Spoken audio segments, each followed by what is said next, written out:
எல்லோருக்கும் வணக்கம் நண்பர்களே. இனி வருகின்ற காலங்களில் கடகராசி நண்பர்களுக்கு எப்படிப்பட்ட சூழ்நிலை அமைய போகுது, உங்களுக்கான சாதகமான விஷயங்கள் என்னென்ன, எந்தெந்த விஷயங்களை நீங்கள் ஜாக்கிரதையாக நடந்துக்கணும் தெரியணுமாங்க இந்த வீடியோவில் குறிப்பிட்டிருக்கோம். இந்த வீடியோ உங்களுக்கு பயனுள்ளதாக இருக்கோ, அதனால் கடைசி வரைக்குமே ஸ்கிப் பண்ணாமல் பாருங்கள். கடகராசிக்குரிய நவகிரக நாயகன் தாங்க சந்திர பகவான். நீங்கள் கடகராசினர்கள் இருப்பதால் திங்கக்கிழமைகளில் நீங்கள் சிவபெருமான் கோவிலுக்கு சிவனுக்கு பால் அபிஷேகம் செய்து வழிபட்டு வருவது உங்களுடைய கிரக தோஷங்கள்னு கர்ம தோஷங்கள் அனைத்தும் நீக்குவதற்கு ஒரு உறுதுணையாக இருக்குங்க. கடகராசி என்பவர்களே, கடகராசி சார் ரொம்ப கஷ்டங்களை தாண்டியாச்சு சார், ரொம்ப கஷ்டங்கள்லாம் தாண்டியாச்சு சார், எங்களை மாதிரி லைஃப்பில் கஷ்டப்பட்டவங்களே கிடையாது சார் அப்படின்னு அடித்து சொல்லக்கூடிய ஒரு ராசி இந்த கடகராசி. இந்த கடகராசியை பொறுத்த வரைக்கும் கஷ்டங்களை மட்டுமே இந்த சில நாட்களாக அனுபவித்து மிகப்பெரிய பிரச்சனை எல்லாத்தையும் தாண்டி ஒரு 6 மாதமாக லைட்டாக அப்படியே மூச்சு விடுற மாதிரி இருந்திருப்பீங்க. 6 மாதம் கூட சொல்ல முடியாது, 8 to 10 மாதத்துலேருந்தே நீங்கள் வந்து ஓரளவுக்கு மூச்சு விடுற மாதிரி இருந்திருப்பீங்க. பல கஷ்டங்களை தாண்டி இருப்பீங்க. இடமாற்றம் உங்களுக்கு அதிகமாக இருந்திருக்கும். தொழில் ரீதியாக சில சிக்கல்களை சந்திச்சிருப்பீங்க. வருமானத்தை பொறுத்த வரைக்கும் ஓரளவுக்கு பரவாயில்ல தான் சார், இருந்தாலும் கடன் பிரச்சனைலாம் தீரல சார் அப்படின்னு இருப்பீங்க. இவங்க எல்லாருக்குமே இந்த 6 மாதம், அதாவது 10 to இந்த 6 மாதம் இந்த கணக்கில் உங்களுக்கு ஓரளவுக்கு ஒரு வேரியேஷன் தெரிய ஆரம்பிச்சிருக்கும். இந்த வேரியேஷன் மூலமாக உங்களுக்கு நன்மைகள் நடக்குதா இல்லை வேறு என்ன விஷயங்கள் நடக்க போகுதுங்கிறதா இந்த வீடியோ ஸ்கிப் பண்ணாமல் பாருங்கள். பல முன்னேற்றத்திற்கான தகவல்கள் இந்த வீடியோவில் உங்களுக்கு கிடைக்குங்க. எந்த இறைவனை வழிபட்டால் இப்பொழுது உங்களுக்கு சுபிக்ஷமான வாழ்க்கை கிடைக்கும் அப்படிங்கிறது இந்த வீடியோ மூலமாக தெரிஞ்சுக்கலாம். அதே மாதிரி ₹1 செலவு இல்லாமல் ஒரு வீட்டில் செய்யக்கூடிய பரிகாரங்கள் மூலமாக பல நன்மைகளை செய்து இனி வரக்கூடிய பிரச்சனைகள் எதுவுமே உங்கள் பக்கத்திலே நெருங்காத அளவுக்கு ஒரு விஷயத்தை நீங்கள் வந்து செய்யணும் அப்படின்னா இந்த வீடியோவை ஸ்கிப் பண்ணாமல் பாருங்கள். இந்த வீடியோவோட நடுவில் நான் ஒரு சின்ன பரிகாரமும் சொல்கிறேன். அதே மாதிரி இந்த கடகராசியை பொறுத்த வரைக்கும் நிறைய பேருக்கு நிறைய கஷ்டங்களை தாண்டி வந்தீங்க, ஓகே. ஒரு சிலருக்கு இன்னும் அந்த கஷ்டங்களை அனுபவிச்சுட்டு தான் இருப்பீங்க. ஏன் அப்படின்னு கேட்டிங்கன்னா, பாதி பேருக்கு சால்வ் ஆயிடுச்சு சார். நான் இன்னொரு கடகராசியை பார்த்தேன், ஆனால் அவர் வந்து இப்போ ஹாப்பியாக தான் இருக்கார், பிரச்சனைலாம் சால்வ் ஆயிடுச்சு, கடன்லாம் அடிச்சிட்டாரு. ஆனால் இன்னொரு வகையான கடகராசி என்ன பண்ணிட்டு இருப்பாங்க, ரொம்ப கஷ்டத்துலேயே தான் இருக்கேன், அதுன்னு சரியாகல, கடன்லாம் அப்படியே தான் இருக்குது அப்படின்னு இன்னொரு பக்கம் இருப்பாங்க. அதற்கு காரணம் தனிப்படையான ஜோதிடம் நீங்கள் பார்க்காது தான். உங்களுக்கு தசாபுத்தி எங்கே இருக்குது? 2 பேருக்கும் கடகராசி தான். ஒருத்தருக்கு வேற லக்கினம், இன்னொருத்தருக்கு வேற லக்கினம். ஒருத்தருக்கு வேற நட்சத்திரம், இன்னொருத்தருக்கு வேற நட்சத்திரம். ஒருத்தருக்கு வேற தசாபுத்தி, இன்னொருத்தருக்கு வேற தசாபுத்தி. ஒருத்தர் இருக்கக்கூடிய லொக்கேஷன் வேற, நீங்கள் இருக்கக்கூடிய லொக்கேஷன் வேற. அதே மாதிரி உங்களை சுற்றி இருக்கக்கூடிய ராசிகள் வேறு, இந்த ராசியை சுற்றி இருக்கக்கூடிய ராசிகள் வேறு. ஸோ இதன் அடிப்படையில் தான் உங்களுக்கு சில வேரியேஷன்ஸ் நடக்கும். அந்த வேரியேஷன் நீங்கள் தெரிஞ்சுக்கணும் அப்படின்னா கீழே ஃபோன் நம்பர் கொடுத்துருக்கேன். உங்களுடைய பிறந்த நேரம், பிறந்த ஊர், பிறந்த தேதி போதும். உங்களோட லைஃப் டைமில் நீங்கள் அடுத்து எப்படி இருக்கணும், என்ன நடக்க போகுதுங்கிற A to Z எல்லாமே தெரிஞ்சுக்கலாம் சார். கடக ராசிக்கு விடிவு காலம் தெரிஞ்சிருச்சு. யார் யாருக்கு எப்பப்போ விடிவு காலம், எதை செஞ்சால் நல்லா இருக்குன்னு தெரிஞ்சுக்கணும். வாழ்க்கையில் எவ்வளவோ நீங்கள் பார்த்துருப்பீங்க. ஒரு ஃபோன் மூலமாக உங்களோட பிரச்சனையை சால்வ் பண்ணுறது ஒரு பெரிய இஷ்யூஸ் கிடையாது. கீழே எந்த சந்தேகம் இருந்தாலும் ஃபோன் பண்ணுங்கள். ஃபோன் மூலமாகவே உங்களோட பிரச்சனை சால்வ் பண்ணிக்கோங்க. சரி சார், இப்போ அடுத்து இந்த கடகராசியை பற்றி சில விஷயங்களை நம்ம தெளிவாக பார்த்துக்கலாம். இந்த கடகராசியோட பண்புலனங்கள் அப்படின்னு பார்த்தீங்கன்னா, இவங்களோட வாழ்க்கையில் இந்த கடகராசிக்கு அப்படின்னு ஒரு தனி ரூல்ஸ் வச்சுருப்பாங்க. என்ன சார் ரூல்ஸு? சார் நான் இப்படி தான் இருப்பேன், மற்றவங்களுக்கு நன்மை செய்வேன், அவங்க எங்களை ஏற்றுக்கிறாங்களோ ஏற்றுக்கலையோ, என்ன என் மனசுக்கு திருப்தியாக நான் வந்து செஞ்சுருவேன். இது கடகராசியை பொறுத்த வரைக்கும் ஒரு முக்கியமான பாயிண்ட். இன்னொரு பாயிண்ட் என்ன அப்படின்னா, எனக்கு பிடிக்கல அப்படின்னா அவனை பக்கத்துலேயே வச்சுக்க மாட்டேன். அவனால் பல கோடி ரூபா லாபமாக இருந்தாலும் சரி, எனக்கு பிடிக்காதவன் என்னை இரிட்டேட் பண்ணுறவன் நான் பக்கத்துலேயே வச்சுக்க மாட்டேன். இந்த மாதிரி ஒரு பாயிண்ட். மற்ற பணத்துக்காகவோ ஒரு தேவைக்காகவோ இவங்க வந்து யாரையுமே போய் நெருங்கவே மாட்டாங்க. மற்றவங்க சார் இவன் மூலமாக கொஞ்சம் லாபம் இருக்குது, ஏன் நம்ம இவன்ட்ட பகச்சிக்கணும் அப்படின்னு ஒரு சிலர் இருந்தால், இவர் மட்டும் ஒரு வித்தியாசமாக இருப்பார். நீ எவ்வளோ கொடுத்தாலும் நான் உன்னை இரிட்டேட் பண்ணுறக்கூடிய ஆள், நீலாம் பக்கத்தில் இது பண்ணக்கூடாது, போட வேலையை போடுறா அப்படின்னு சொல்லிட்டு இவர் பார்த்து நவுந்துட்டு போயிட்டே இருப்பார். இந்த மாதிரி ராசி தான் இந்த கடகராசி. இது ஒரு பக்கம் இருக்க, இவங்களுக்கு ஒரு அழகான ஒரு வேரியேஷன்ஸ் தெரியும். இந்த கடகராசியை பொறுத்த வரைக்கும் இவங்களை தனியாக கண்டுபிடிச்சிடலாம். சார் இவர் ஒயிட்டாக தனியாக தெரிகிறார் சார், சரி இவர் கருப்பாக தனியாக தெரிகிறார் சார், சரி இவர் அழகாக இருப்பார் சார், இவர் பேசுறது வேறு மாதிரி இருக்குது சார், சரி இவர் தனி துறையில் இருக்கார் சார், சரி இவர் ஒரு ஹைலைட்டான போஸ்டிங்கில் இருக்கார் சார். இது மாதிரி உங்களை ஹைலைட் பண்ணி சொல்லக்கூடிய விஷயங்கள் உங்கள்கிட்ட கண்டிப்பாக ஒன்று இருக்கும். ஏதோ ஒரு வகையில் நீங்கள் வந்து ஹைலைட்டட் பர்சனாக இருப்பீங்க.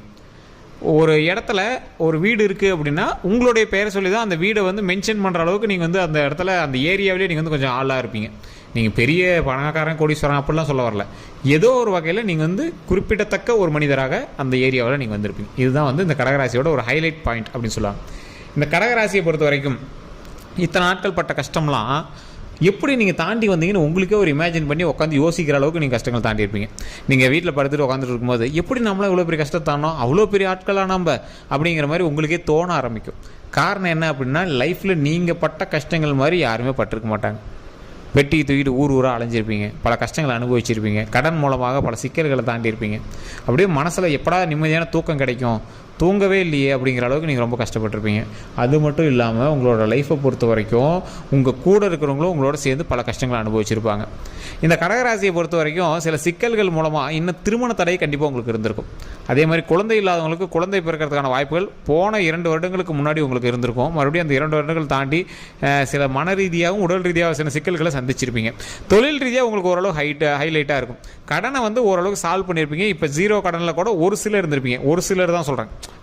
ஏன்னா கடகராசிக்காரங்க பாதி பேர் சொல்லுவாங்க, இல்லை சார் இதெல்லாம் நீ சொல்கிறது பொய்ன்னு விடுவீங்க. ஒரு சிலர் மட்டும் தான் கடனை இப்போ கிளியர் பண்ணியிருப்பீங்க. அப்படி பண்ணாதவங்க இன்னும் கொஞ்சம் நாட்களில் கிளியர் பண்ண போகிறீங்க.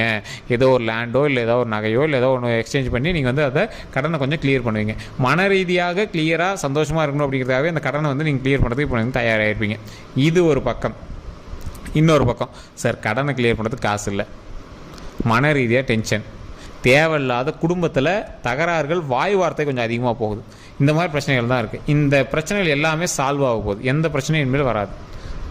பிரச்சனைகள் சரியாக போகுது. அதே மாதிரி இந்த கடகராசியை பொறுத்த வரைக்கும் கடவுள் வழிபாடு கண்டிப்பாக தேவை. குலதெய்வத்தினுடைய வழிபாடு கண்டிப்பாக தேவை.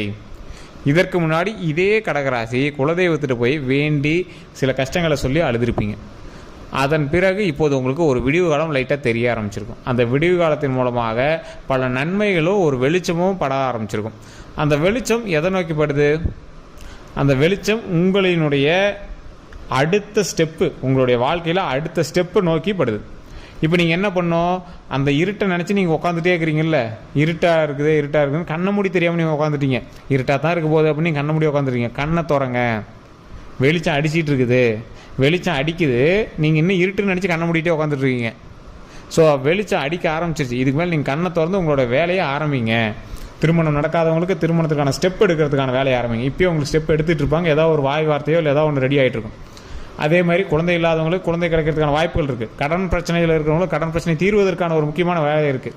வேலை இல்லாதவங்களுக்கு வேலை கிடைக்கிறதுக்கு அதிகமான வாய்ப்புகள் இருக்குது. அதே மாதிரி நிறைய குடும்ப பிரச்சனைகள் இருக்கிறவங்களுக்கு குடும்ப பிரச்சனை எல்லாமே சால்வ் ஆகிறதுக்கான வாய்ப்புகள் இருக்குது. சொத்து பிரச்சனைகள் இருக்கிறவங்களுக்கு கிளியர் ஆகிறதுக்கான வாய்ப்புகள் இருக்குது. தாய் தந்தையர்கிட்டதோ இல்லை உங்களோட தாத்தா பாட்டி எடுத்தோ சொத்துக்கள்லாம் வருது அப்படிங்கிறது ஒரு உறுதிமொழியாவது உங்களுக்கு கிடைச்சிருக்கும். ஆமாப்பா இந்த பங்கு உனக்கு இந்த பங்கு உனக்குன்னு ஒரு உறுதிமொழியாவது கண்டிப்பாக கிடைச்சிருக்கும். அந்த மாதிரி ஒரு பொசிஷனில் தான் இப்போ நீங்கள் இருப்பீங்க. சார் ஓரளவுக்கு சித்திரை பிறந்ததுலேருந்து கொஞ்சம் நன்மை பிறந்துருச்சு சார் அப்படின்னு சொல்கிறவங்க ஒரு பக்கம், கிரக பயிற்சி பிறந்ததுலேருந்து கொஞ்சம் நன்மை பிறந்துருச்சு சார் அப்படி ஒரு பக்கம், சார் 2025 பிறந்துச்சு ஓரளவுக்கு கொஞ்சம் கிளியராக இருக்குது சார் அது ஒரு பக்கம், சார் குலதெய்வ பக்கமாக போயிட்டு இருந்தேன் அதில் ஓரளவு பரவாயில்ல இது ஒரு பக்கம். இந்த மாதிரி தான் உங்களோட லைஃபு ஓப்பன் ஆகிட்டே வந்துட்டு இருக்கு. எதனால் ஓப்பன் ஆச்சுனே தெரில சார், எப்படியோ சிக்கல்லேருந்து ஓரளவு கொஞ்சம் ரிலீஃபாக இருக்குது சார் அப்படின்னு சொல்கிற அளவுக்கு வந்துட்டு இருப்பீங்க. சார் உங்களுக்கான ஒரு ஸ்டேஜுக்கு நீங்கள் வர ஆரம்பிச்சிருவீங்க. பண ரீதியாக ஓரளவுக்கு நீங்கள் ஒன்றும் அன்ஸ்டேபிளாலாம் இல்லை. பார்க்குறவங்களுக்கு கூட அப்படி தெரியலாம், நீங்கள் சொல்லிட்டு இருக்கலாம். ஆனால் நீங்கள் ஒரு பேக்கப் வச்சுட்டு இருக்கீங்க. அதை அடித்து சொல்லலாம். இது உண்மை அப்படின்னா மறக்காம கமெண்ட்ஸில் பற்றி விடுங்க. இன்றைக்கி நினச்சா கூட ஒரு விஷயத்தை சரி பண்ணி ஒரு லேண்டோ இல்லை ஏதோ ஒன்று வந்து அட்ஜஸ்ட் பண்ணி விட்டு உங்களால் கடன் எல்லாத்தையும் அடைக்க முடியும்.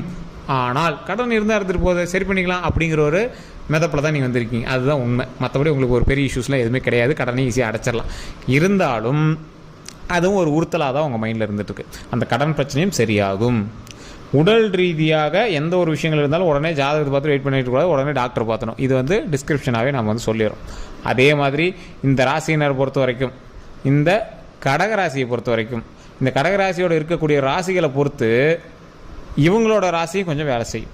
இப்போ உங்கள் கூட இருக்கிற ராசி வந்து கொஞ்சம் ஹைலைட்டான ராசியாக இருக்குது, உங்களுக்கு கொஞ்சம் தாக்கக்கூடிய ராசியாக இருக்குன்னா கொஞ்சம் பார்த்து நீங்கள் வேலை செய்யணும்.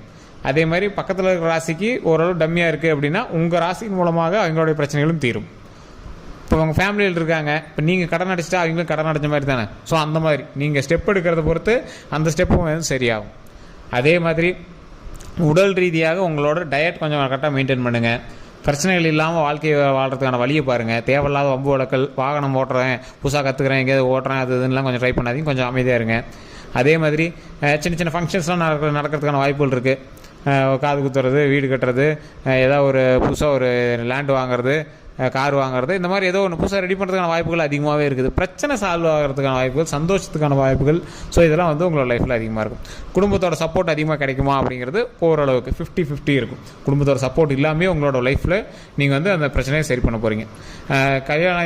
கல்யாணம் ஆகியிருந்தது அப்படின்னா உங்களுடைய திருமணம் ஆன வீட்டிலேருந்து உங்களுக்கு கொஞ்சம் அதிகமான பாசிட்டிவ் வைப்ஸ் கிடைக்கிறதுக்கான வாய்ப்புகள் இருக்குது. உங்களுக்கு நம்பிக்கை கொடுப்பதற்கு, உங்களுக்கு ஏதாவது ஒன்று வேணுங்கிறத செஞ்சு கொடுக்கறதுக்கு, உங்களோட சப்போர்ட்டுக்கு வந்து எங்கள் பக்கம் கொஞ்சம் ஆட்கள் அதிகமாக இருக்குது. அதே மாதிரி உங்களை தாய் தந்தையர்கிட்ட இருந்து ஓரளவுக்கு உங்களுக்கு ஒரு நம்பிக்கை, பண உதவி பண்ண முடியல சார் அப்படிங்கிறவங்க நம்பிக்கையை கொடுத்து உங்களுக்கு வந்து ஹைலைட் தூக்கி வரதுக்கான வாய்ப்புகள் அதிகமாக இருக்குது. ஸோ இந்த மாதிரி குடும்ப ரீதியாகவும் உங்களுக்கு ஓரளவுக்கு கிளியரன்ஸ் கிடைக்குது. ஸோ இதுதான் வந்து அடுத்து நடக்கிறதுக்கான ஒரு முக்கியமான விருப்பமாக இருக்குது. இந்த கடகராசியை பொறுத்த வரைக்கும் வணங்க வேண்டிய முக்கியமான தெய்வம் உங்களுடைய குலதெய்வம். கஷ்டத்தில் இருக்கும்போது 1000 கடவுளை கூப்பிட்டுருப்பீங்க.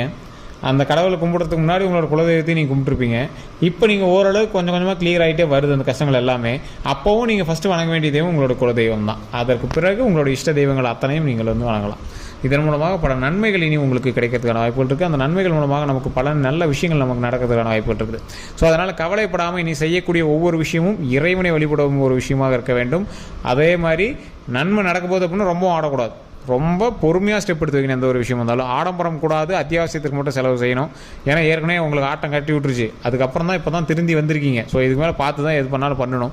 அதே மாதிரி உங்களுடைய குலதெய்வத்தின் பெயரை சொல்லி, இப்போ உங்களோட குலதெய்வம் முருகர் அப்படின்னா ஓம் முருகரே போற்றி, ஓம் முருகரே போற்றி, ஓம் முருகரே போற்றி அப்படின்னு மறக்காம 3 டைம் கமெண்ட் செக்ஷனில் பதிவிடுங்க.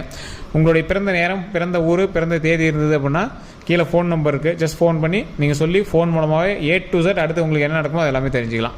நீங்கள் ஃபேஸ்புக்கில் பார்த்துருக்கீங்கன்னா ஸ்க்ரீன்லேயே நம்பர் தெரியும். யூடியூப்பில் பார்த்தீங்கன்னா டிஸ்கிரிப்ஷனில் நம்பர் இருக்கும். இதோட நம்ம சேனல் சப்ஸ்கிரைப் பண்ணாமல் இருக்கிறீங்க, சப்ஸ்கிரைப் பண்ணிக்கோங்க. பதில் பெல் பட்டன் மறக்காம ப்ரெஸ் பண்ணிக்கோங்க. ஃபேஸ்புக்கில் பார்க்குறீங்கன்னா ஃபாலோ பண்ணிக்கோங்க. எல்லோருக்கும் நன்றி நண்பர்களே.